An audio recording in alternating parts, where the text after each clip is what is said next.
Bien, je vais vous aider un petit peu pour corriger la partie 4.2 du sujet de Polynésie 2019. Donc E42, hein, c'était le sujet de l'année dernière en Polynésie. Alors, on doit étudier la communication du variateur avec la supervision.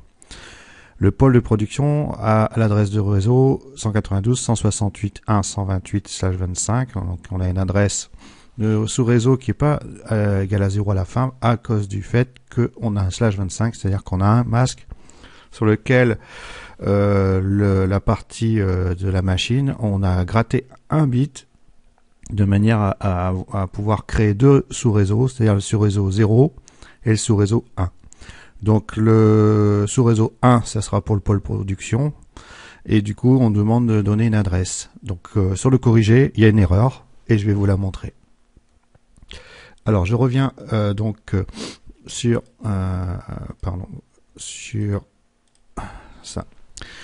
Alors, vous avez le routeur sur lequel il connecte tout le réseau administratif, hein, qui est remarqué qu'il y a une adresse inférieure à 126, enfin à 128, puisqu'il fait partie du réseau 0. Donc il ne peut pas alimenter au-dessus de 228. Et après, vous avez les deux câbles qui sont ici. Un qui est câblé sur 254, un autre qui est câblé sur 140. Qui vont tous les deux sur le pôle production. Donc, vous avez le 254 qui est pris, le 140 qui est pris, le 130 qui est pris, le 129 qui est pris, le 131 qui est pris, et vous en avez encore un autre, le 132. Donc, vous ne pouvez pas prendre ces chiffres-là parce qu'ils sont déjà pris. Donc, les adresses, ça va de 192.168.1.133. Vous excluez le 140 et le 254, et donc en fait ça va aller grosso modo de 192.168.1.133 jusqu'à 192.168.1.139. Ensuite on reprend 192.168.1.141 jusqu'à 192.168.1.253, parce que le 254 on n'a pas le droit de le prendre, ni le 255. Donc voilà, donc ça c'était la première question. On revient sur le sujet. Donc, partie qui nous intéresse, nous avons un bus CAN-OPEN, d'accord? Je vous rappelle, le CAN-OPEN, c'est un bus de terrain qui était principalement utilisé avant pour les voitures. Et pour que ça fonctionne bien, il faut qu'ils mettent des résistances terminales, d'accord? Alors, donc si on revient sur le système. Alors avant on avait deux altivars et le deuxième on devait mettre le petit switch ici sur on, comme ça mettait la résistance de terminaison, hein, du bus. Alors vous regardez, l'automate programmable étant le début et la TV numéro 2 étant la fin, il était logique d'avoir les deux sur on. Mais le fait d'avoir mis un ATV numéro 3, eh bien on a toujours la terminaison sur on, donc ça donne la résistance sur l'automate. Il faut mettre ATV2, comme c'est plus la fin, il faut le mettre sur off. Et enfin, la TV numéro 3, il faut le mettre sur on pour que la résistance existe. Et ce qui vous fait en début de ligne et en fin de ligne pour que la transmission se passe correctement. Hein, donc, voir le cours. On revient sur les questions. Vous avez une mesure ohmique de la boucle CAN-OPEN entre CAN-H et CAN-L qui donne 59,3. Alors, deux résistances en parallèle, ça donne la moitié de la valeur. Donc si vous avez 100 ohms d'un côté et 100 ohms de l'autre et vous faites la mesure, parce qu'ils sont en parallèle, ça vous donne 50 ohms. Donc logiquement, si vous avez une résistance de 120 ohms au début de la ligne et 120 ohms à la sortie de la ligne, à la fin, 120 divisé par 2, ça fait 60, et ils ont mesuré 59,3, ce qui paraît cohérent. Voilà. Alors, la question 2.4 et 2.5, c'est pas sur le corrigé que vous allez comprendre comment ça fonctionne, parce qu'on donne directement les valeurs. Alors, je vais décortiquer tout ça. Alors, j'ai besoin de lire la documentation technique. On me donne que la vitesse du CAN-OPEN est de 250 kilobits par seconde, donc c'est un réglage qui a été fait, et que la vitesse de transmission d'un câble RJ45 c'est 100 mégabits par seconde. Alors le câble RJ45, c'est le câble qu'on utilise pour faire les réseaux. Donc on a un débit de 100 mégabits par seconde pour tout ce qui est Ethernet, et pour le CAN-Open, on a un débit de 250 kilobits par seconde. Alors, si on vient sur le document qui est ici. Alors, si on décortique un petit peu le réseau, toute cette partie-là, hein, qu'on voit ici, c'est de l'Ethernet. Donc, si c'est de l'Ethernet, on a 100 mégabits par seconde qui est en fait le débit de la supervision jusqu'à l'automate. Puis ensuite, à partir de là, on est en bus, d'accord? Le bus est à 250 kilobits par seconde. Alors, donc ce qui permet de répondre au type. Le type, c'est Ethernet ici, et ici, c'est bus, le bus qui est utilisé, pas CAN-Open, pardon. Alors, le débit ici, c'est 100 mégabits par seconde, d'accord? Uniquement à cause de ce petit mot qui est ici, vitesse de transmission 100 mégabits par seconde. Donc je reviens dessus, voilà.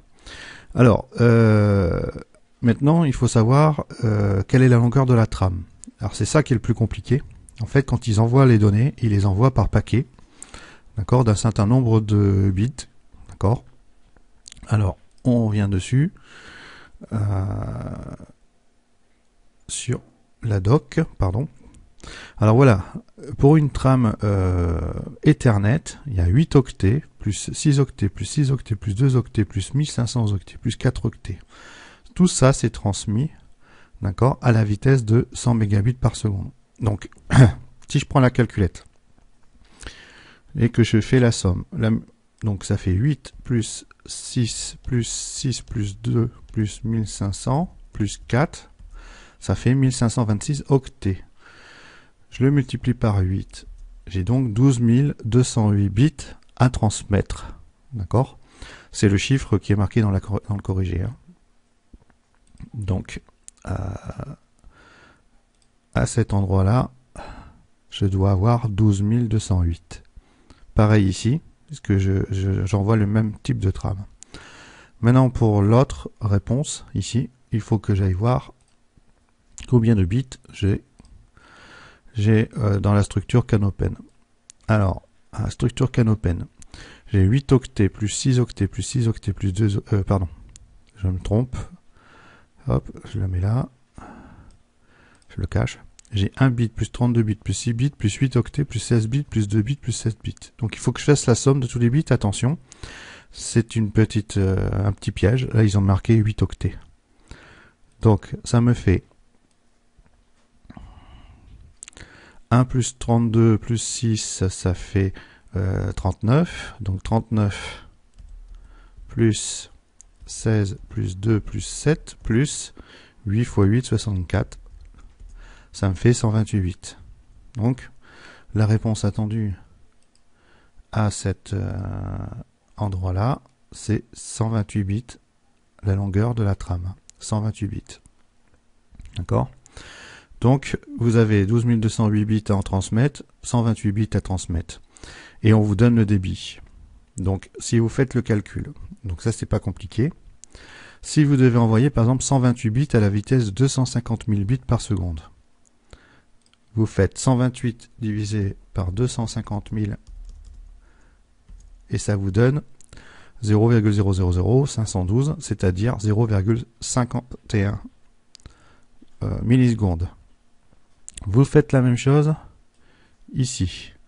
Donc le chiffre tout à l'heure c'était 100, je me souviens plus exactement, il faut que je refasse le calcul. Alors on refait le calcul.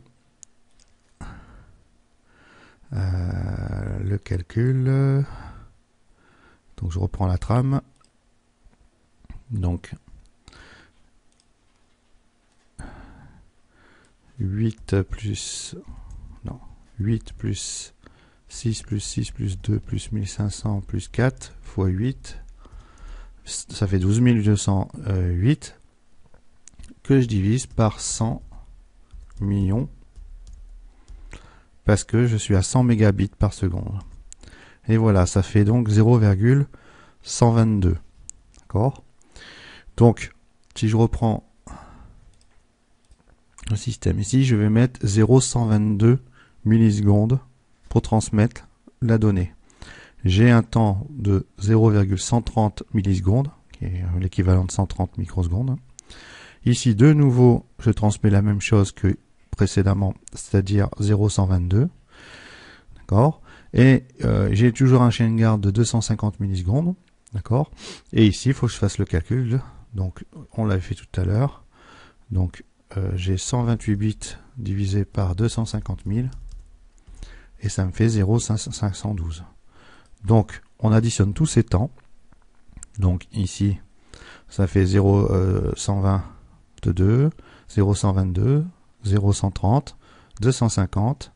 Et ici, ce qu'on vient juste de calculer, c'est-à-dire 0,51. Et voilà, si on fait la somme, on sait que quand on va transmettre quelque chose à partir de la supervision, ça va mettre tout ce temps-là pour fonctionner. Voilà, ça vous permet de répondre à la question 4 de 5. Et il faut bien sûr vérifier que ce temps n'excède pas 1 seconde. Bon là, on est dans l'ordre de la milliseconde, donc il n'y a pas de souci. Ça répond bien à la question.